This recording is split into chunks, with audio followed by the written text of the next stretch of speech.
39 na milyong halaga ng hinihinalang dahon ng marijuana ang natuklasan ng Bulacan PNP matapos i-report ng isang ginang ang isang kahina-hinalang package na pinadala sa kanilang tirahan sa Barangay Santol, Balagtas, Bulacan.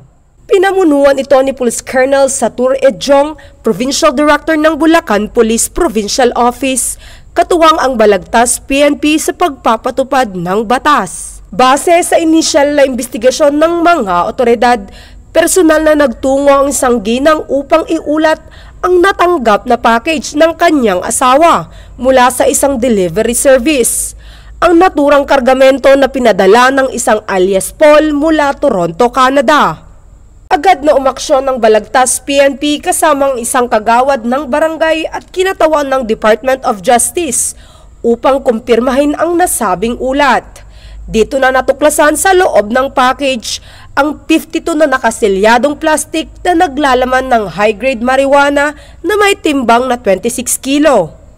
Kasabay nito ay inaresto ang asawa ng ginang dahil dito ay nakapangalan ang naturang package at dinala ang mga kumpiskadong ebidensya sa Bulacan Provincial Forensic Unit.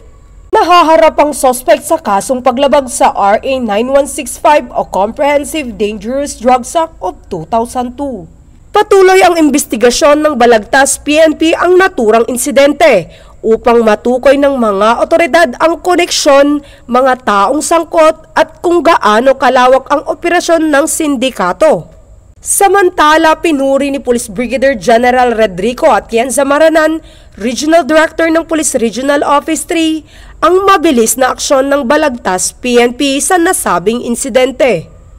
Mula dito sa City of San Fernando, Pampanga, ang inyong PNN Correspondent, Police Corporal Giselle V. Rivera, alagad ng batas, tagataguyod ng Balitang Pulis.